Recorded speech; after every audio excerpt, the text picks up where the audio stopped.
പോലീസിനെ വെല്ലുവിളിച്ച അർജുൻ ആയങ്കി കണ്ണൂരിലെത്തിയത് ബുധനാഴ്ചയെന്ന് കണ്ടെത്തൽ. തളിപ്പറമ്പിലെ ലോഡ്ജിലാണ് 2 ദിവസം തങ്ങിയത്. സുഹൃത്ത് പ്രണവും ബന്ധു കുട്ടനുമാണ് സഹായം നൽകിയത് എന്നാണ് സ്ഥിരീകരണം.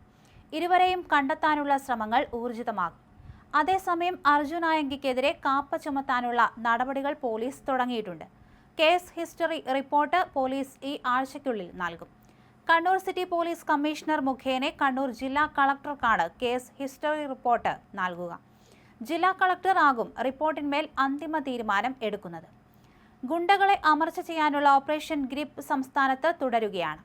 ഗുണ്ടകളെ നിരീക്ഷിക്കുന്നതോടൊപ്പം തന്നെ ഇവർക്കുള്ള സാമ്പത്തിക സഹായവും പോലീസ് പരിശോധിച്ചു വരുന്നുണ്ട്.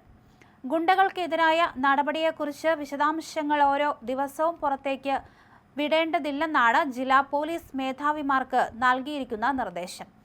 രഹസ്യമായി തന്നെ നീക്കങ്ങൾ നടത്തണമെന്നാണ് ക്രമസമാധാന ചുമതലയുള്ള ADGP നിർദ്ദേശം നൽകിയിരിക്കുന്നത്.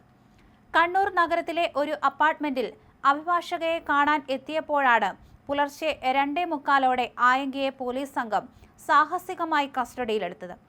ഒളിവിലായിരുന്ന തളിപ്പറമ്പിൽ നിന്ന് ഓട്ടോറിക്ഷയിലും പിന്നീട് കാറിലുമായി കണ്ണൂരിലേക്ക് വന്ന ആയങ്കിയെ CCTV ദൃശ്യങ്ങൾ പരിശോധിച്ച് പിന്തുടർന്നാണ് പോലീസ് വലയിലാക്കിയത്. ഇയാൾ സംസ്ഥാനത്തിനകത്തും പുറത്തുമായി വിവിധ വാഹനങ്ങൾ മാറി മാറി ഉപയോഗിച്ചാണ് അന്വേഷണ സംഘത്തിന്റെ കണ്ണുവെട്ടിച്ച് ഒളിവ് ജീവിതം നയിച്ചിരുന്നത്. വിവിധ ജില്ലകളിലായി 23ഓളം കേസുകളിൽ പ്രതിയായ ഇയാൾക്കെതിരെ സ്ഥിരം കുറ്റവാളി എന്ന റിപ്പോർട്ട് നൽകി കാപ്പ ചുമത്താനുള്ള നടപടികൾ പോലീസ് വേഗത്തിലാക്കിയിട്ടുണ്ട്. ഒളിവിലിരുന്ന സമയത്തും സോഷ്യൽ മീഡിയയിൽ സജീവമായിരുന്ന ഇയാൾ കേസ് നടത്തിപ്പിനും ഒളിവ് ജീവിതത്തിനുമായി പണം ആവശ്യപ്പെട്ട് QR കോഡ് ഉൾപ്പെടെ ഇൻസ്റ്റാഗ്രാമിൽ പ്രചരിപ്പിച്ചിരുന്നു. എന്നാൽ താൻ ഒളിവിലിരുന്നപ്പോൾ സോഷ്യൽ മീഡിയയിലൂടെ പ്രചരിച്ച വിവാദ പോസ്റ്റുകളിട്ടത് തന്റെ പ്രധാന കൂട്ടാളിയായ അഴീക്കോട് സ്വദേശി പ്രണവാണെന്ന് അർജുൻ ആയങ്കി പോലീസിന് മൊഴി നൽകിയിട്ടുണ്ട്. എറണാകുളത്ത് നിന്ന് കണ്ണൂരിലേക്ക് വരുമ്പോൾ പ്രണവ് ഒപ്പമുണ്ടായിരുന്നതായും തളിപ്പറമ്പിൽ വെച്ചാണ് ഇരുവരും 2 വഴിക്ക് പിരിഞ്ഞതെന്നും ഇയാൾ വെളിപ്പെടുത്തി. ഇതിനെ തുടർന്ന് നിലവിൽ ഒളിവിലുള്ള പ്രണവിനായി പോലീസ് തെരച്ചിൽ ഊർജിതമാക്കിയിട്ടുണ്ട്.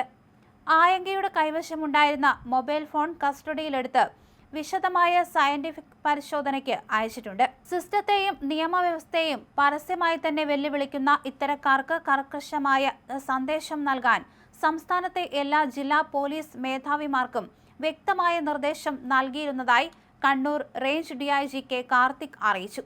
പോലീസുകാർ ഒറ്റക്കെട്ടായി നടത്തിയ നീക്കത്തിലാണ് പ്രതി വലയിലായത്.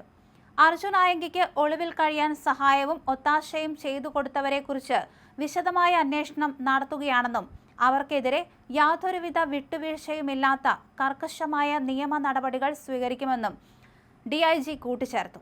അതോടൊപ്പം ഗുണ്ടകളെ അമർച്ച ചെയ്യാനായി പോലീസിന്റെ ഓപ്പറേഷൻ ഗ്രിപ്പ് കൂടുതൽ ശക്തമാക്കാനും തീരുമാനിച്ചിട്ടുണ്ട്. അതേസമയം കേസിൽ അർജുൻ ആയങ്കിയുടെ ഇളയ സഹോദരൻ അജയ് ആയങ്കിക്ക് 2 പേരുടെ ആൾജാമ്യത്തിൽ സ്റ്റേഷൻ ജാമ്യം കിട്ടി. ആദ്യം ജാമ്യം നിൽക്കാനെത്തിയത് നിരവധി കേസുകളിൽ പ്രതിയായ ഗുണ്ടാ നേതാവായിരുന്നതിനാൽ ഇയാളെ പോലീസ് കരുതൽ തടങ്കലിലാക്കി. തുടർന്ന് മറ്റൊരു സഹോദരനായ അഖിൽ ആയങ്കി എത്തി ജാമ്യം നിൽക്കുകയായിരുന്നു.